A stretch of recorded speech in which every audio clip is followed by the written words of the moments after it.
Hello, everyone. I'm Raj Kumar, President and Editor-in-Chief of DevX, and I'm thrilled to be joined by Leonardo Garnier, who is the Special Advisor to the Secretary General of the UN on the Transforming Education Summit, a major summit to happen alongside the UN General Assembly this September in 2022. Leonardo, it's great to be with you. Oh, it's a pleasure. Thank you. You've had a long career in education. I'm not sure if everybody following this knows you. Many do. You were the Minister of Education twice in your home country of Costa Rica, where you are right now, joining us from. And you served as well as Minister of Economic Planning in the country. You're a lecturer. You're a professor. You've written a number of books, including a couple of children's books. And now you've taken on this huge challenge, which, at this moment, especially, given the COVID-19 pandemic and what it's done to global education, the Secretary General has said we need to have a focal point, a moment when the whole world comes together and thinks about a new agenda around education. What are you hoping to get out of this summit this September?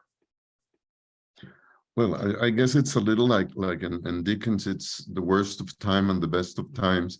Really, education is going to a very, very rough time with the pandemics, with more than 2 years. With millions of kids out of school, so that by itself would grant the need to have this summit and to see how to recover from the pandemic. But the truth is that even if we forget about the pandemic, even if we look at the numbers in 2019, the educational situation in the world was really awful, with inequalities that should make us feel really bad. I mean, you have just two simple things, and I think statistics numbers are so large that they numb us. When you know that millions of children in the world are simply out of school, and if you say, okay, that's the problem. No, the problem is that other millions of children who are in school are not learning properly. So you have like this couple of problems: one of access to education, but the other to really learning when kids are in the educational system. Yeah, a few years ago, I know the World Bank issued their World Development Report, and they called it a learning crisis, because the world had made a lot of progress getting more children into school. Access got a lot better, especially for girls. But then there was this question of what are they learning and learning outcomes. And when you look at that data, it wasn't so good. So it's a dual problem, as you say.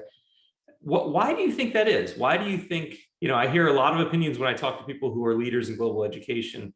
Why do you think the world has deprioritized these issues or allowed them to fester so much that we're at this point? That's probably the key question. And I've been insisting with people working in the summit and the action track teams, ask yourselves why, because this is not the first time we say this. So your question goes exactly to the point. Why is it that even if we know how important education is, we don't invest what it takes to have the results? I think there's not a single explanation. It's a combination. One, of course, is that good education is expensive. It requires resources, and some, as the poorer the country, the more difficult the effort. I mean, when you say to dedicate 8% of GDP to education, that's a lot of money. But if you're a poor country, that's not enough money. So one thing has to do with inequality in terms of the income of different countries. I think there's another deeper issue that has to do with what in economics you would call like a low equilibrium, or more in common language, like a poverty trap. Because usually we hear these arguments that education has the highest rate of return of any other investment. So if that's true, we should be all investing in education, and I think we should. But what happens if you live in a country where there is a lot of low-wage workers, or if the labor force is very cheap, or natural resources are very cheap? That sends a signal to the economic world that the kind of investments that would be made in that kind of country are not very sophisticated in technological terms, are not highly productive, but very basic extractive or very simple manufacturing activities, because their profitability will come from the low wages of the workers, or with by the cheap natural resources, and not from increasing productivity. So when you have that kind of economy, investing a lot of money in education maybe is not what some people in the economy would feel desirable. Because, I mean, if you have a lot of workers who use the machete to cut the sugar cane, you really don't need them to know a lot about history or a lot about trigonometrics. Just cut the cane and that's it. So one problem is this combination between the kind of economy you have and the kind of education you have. I know that was a big theme, for example, during the Arab Spring, and many North African countries where you had students who had gone all the way through university and had these, these degrees, but then were taxi drivers. They just couldn't find a way into the economy to get employment that matched their education level. And I see your point that some of these economies just devalue education by the way they're structured. Yeah. So what I'm trying to say is that you shouldn't see this just from the educational point of view. You have to have not just an educational policy to have better educated people. You have to have an economic policy to have an increasingly productive economy. I think that the countries from the Southeast of Asia have done it very well. They transformed their economies at the same time they were transforming their educational system. So I think that's one of the answers. It goes against the economic dynamics of many countries. And there is a second answer, which is even less nice, to put it mildly. That's why we don't want to pay for what it takes to invest in education. And it's because if you think of less developed countries, I can think of Costa Rica, or Latin America, or countries in Africa, or in Asia. If you think about the 30% of higher income, upper middle class in these countries, we have the educational problem solved for our kids. So when you say let's increase taxes in order to finance education, you're talking of putting taxes in the upper half to finance education in the lower half.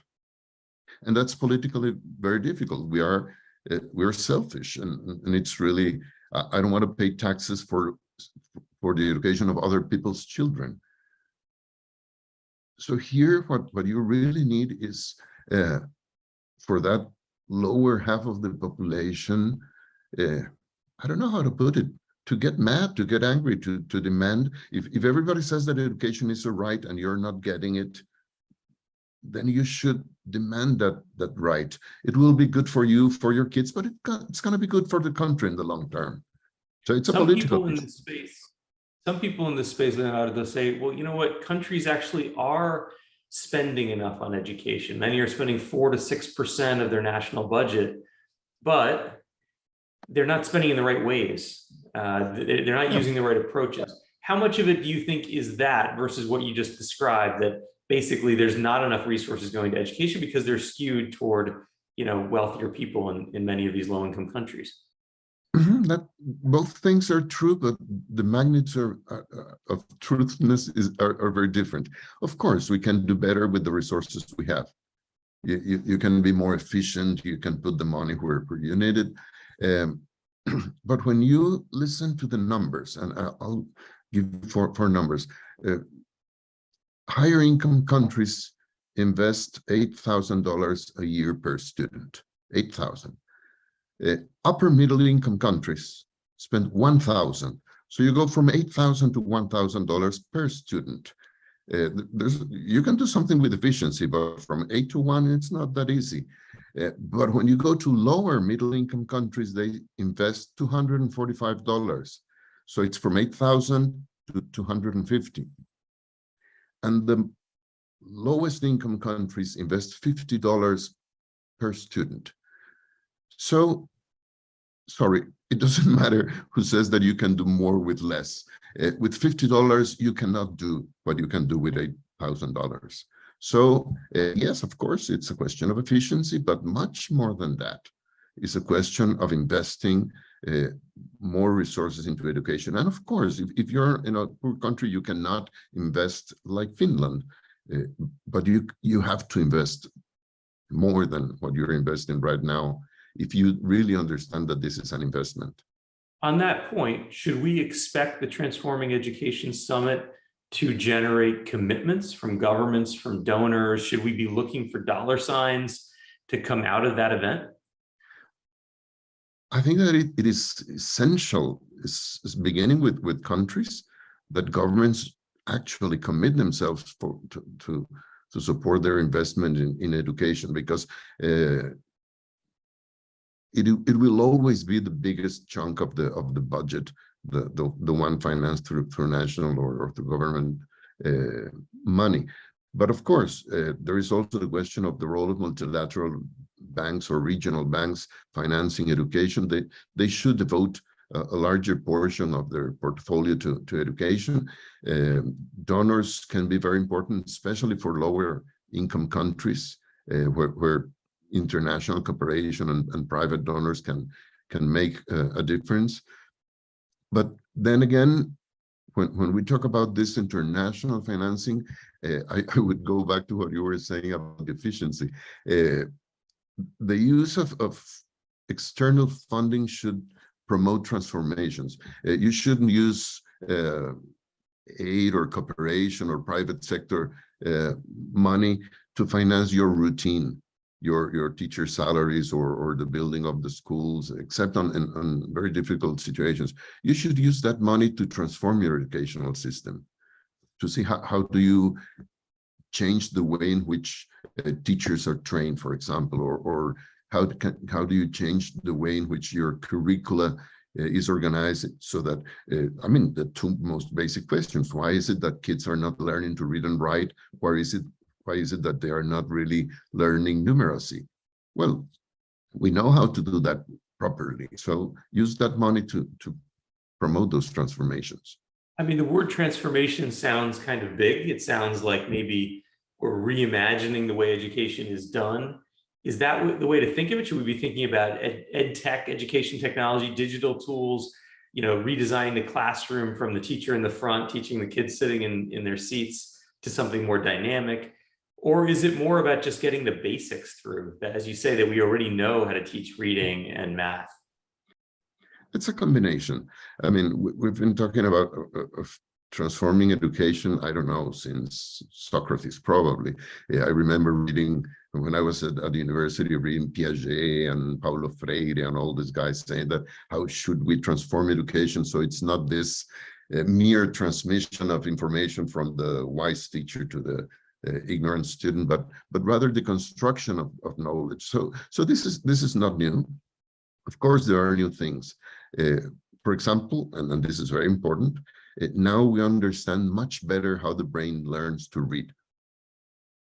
And we were doing it wrongly. I mean, for the past 2, 3, 4 decades, people thought that learning to read was the same as learning to talk, that you learn to read by reading in the same way that you learn to talk by talking or by listening.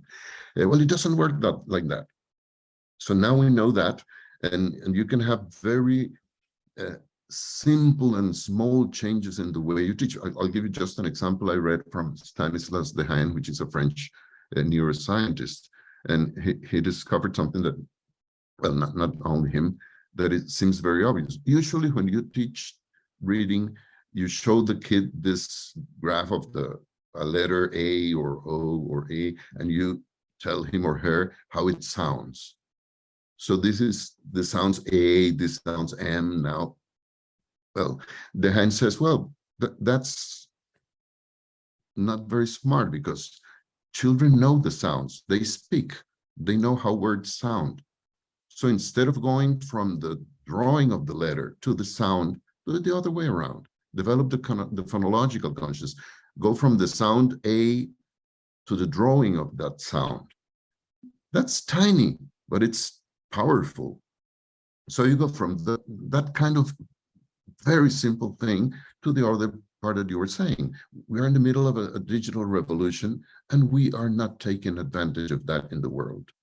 So yes, we can transform education from the tiniest learning to say the letters or to read the letters, to this much more sophisticated use of digital technology to promote collaborative learning, problem solving, things like that.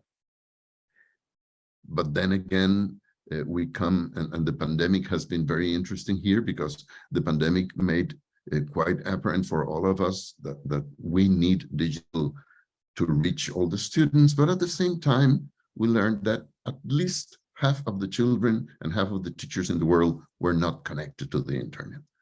So how can that be in 2022? I mean, this is mind-boggling. We love to talk about the powerful digital revolution, but when it means giving access, real access to the people to these resources, we're not making those investments. So you started out by talking about some of the challenges, and I think there's a certain amount of cynicism that is set in the global education community. When I talk to people who say, yeah, we've been dealing with these issues for so many years, they look sometimes enviously at global health and at the architecture, the funding, the attention that sector gets. And I hear some of them say skeptically, well, will this Transforming Education Summit really do anything? Or will it just be another UN gathering that we mark this moment and we go past it and nothing really changes? What would you say to those skeptics to get them to see the opportunity around this summit? I'd say two things from two very different perspectives. First, saving in education is probably the most expensive thing you can do. When you realize, and I put it from a purely economic point of view, but when you realize the amount of future income we are renouncing for not investing in education today, that's really stupid. I always, when I think of finance ministers, I think they have their incentives wrong, because usually finance ministers are evaluated in terms of how they manage their macroeconomic balances, which is fine. That's their job. That's half of their job. The other half of their job is to allocate resources to their best uses, and they're not doing that. And so there is a problem with incentives in terms of the economic policies. So one thing I would say is this: you are really doing a poor job as an economist if you're not investing in education. The other part, and that's one of the important things about the summit, is that you have to get people involved. One of the, I hate to say one of the good things of the pandemic, because it's been so bad, but one of the good things of the pandemic is that families suddenly have the kids in the house, not in school, no teachers, no nothing. So now you have to see how difficult it is. So many people are saying that maybe this is a good moment for families to understand the real importance of education for their children, and to be much more demanding of the kind of rights that their kids have, and to demand from their governments this commitment. So you will have the government commitments and the society at large, students, teachers, families, pressuring for these resources. I think that without this pressure, it will not happen. Even if we understand as politicians that this is very important, if you don't have the demand, the pressure from the people demanding their educational rights, it will not happen. So it's very important to as we say, to make a lot of noise in the summit, and not just in New York or in Paris. It is very important in countries, in regions, in neighborhoods, in schools. The other part of the summit that is very important is what we call the action tracks, which is like 5 large topics, which basically what we're trying to do is to put together the knowledge we have on how to do, as we were talking, how to teach to read and write, how to teach civics education, for example, how to develop the scientific ability of kids to ask questions, to solve problems, And we have that knowledge. I mean, there has been a lot of research. The problem is that many times that knowledge remains in academic documents or in not so friendly documents for policy-oriented people. So these action tracks, they will provide governments with very practical policy-oriented recommendations on how to transform schools. What do we do to transform teachers, to help teachers teach in a different way? Or I'll give you one example. In terms of digital resources, usually in digital resources, we talk about connectivity. People have to be connected to the internet, they have to have a laptop or a smartphone, but we don't really talk about the learning resources. Connected for what? And here the problem is that we have been producing these resources in a very small scale, but we don't share it. I mean, I know that Costa Rica produces some learning materials that could be used by other countries in Latin America. We have same language, or Argentina does, or Spain does. So one of the topics in the summit is, how do we transform learning digital resources into global public goods instead of very expensive or very isolated? Because, I mean, you could really have an impact if kids could use and teachers could use resources that are produced in other places and share them.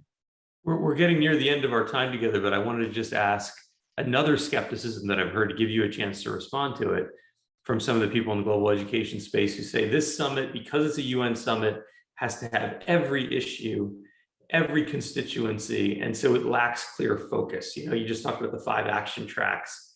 What would you say to that criticism? Do you think there could be a single clear outcome, or a few clear outcomes that are focused that the world can pay attention to? Or is it just the nature of a UN summit? It has to have every issue at the table. No, I would say 2 things. Usually, skeptics in education are, as I said before, people whose kids have this problem solved. I haven't seen skeptics from families whose kids are not getting education, which is something to reflect upon. The idea precisely of having these 5 action tracks was precisely to avoid that. Yes, we could have like 100 or 200 important things to do in education. Yes, you have to do that. This, in fact, reminds me, when I was Minister of Planning, we made a funny exercise. We asked the ministers to give us their priorities. Some of them came with 80 priorities. I said, listen, you cannot have 80 priorities. You have 3, maybe 4. And they said, no, but we have to do all these things. I say, yeah, I know. Your ministry has to do all those things, but you have 3 priorities. Well, the same with education. We have to do everything. Kids have to receive all the subjects, and everything has to work in education. But we need to have like 5 priorities to say, these are the 5 things that have to change. They will not be the same in every country. That depends on the context and on the different characteristics. In some cases, it will have to do with girls' educations. In other cases, the reading and writing problem is really the critical issue. There are some common issues like the use of digital technology, but yes, you have to have priorities. You cannot do everything at once. And the important thing about those priorities is that they are the ones that will promote the biggest changes. So they have to be transformational in themselves. This is something the great Albert Hirschman always taught us. Do those changes that promote further changes. That's the whole idea. Now, as we wrap up, just one final question. The global education space, you know, it's very local. It's lots of smaller organizations, NGOs, there's initiatives all over the world. Of course, there's this global architecture, GPE, there's IFID, there's you know, the Education Outcomes Fund. There's so many things happening at the global as well as the country and the local level. How do you envision all that to come together at the summit? You know, for people who are following this conversation and want to know how their organization or their views can be a part of this, how do you expect them to connect to the Transforming Education Summit this September? Okay, the first thing would be to understand that the summit is neither the beginning nor the end. I mean, this is an ongoing discussion. it will go on. So that what the summit is trying to be is like a tipping point. So that's the first thing. The second, how to participate. There are different levels you can participate at national level, and I would urge people to find out about how their countries conduct in the national consultation, and if their heads of state will present something at the summit. If you belong to a teachers union or to a parents organization, start asking this question of what will be my country's commitment? What is my president going to say about my kids' education? So that's one thing.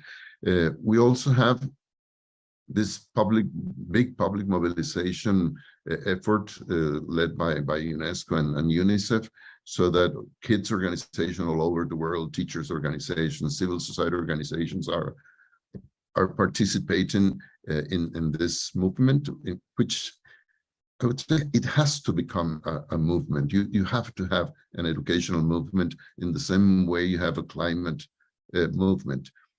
And in terms of the actual proposals for reform, there is this, and again, using technology, this knowledge hub that UNESCO has set up, so that everybody can read the draft papers we're working on. You can send your opinions, you can criticize, you can propose alternative solutions, so that everybody can really get involved in this. This is a very open process.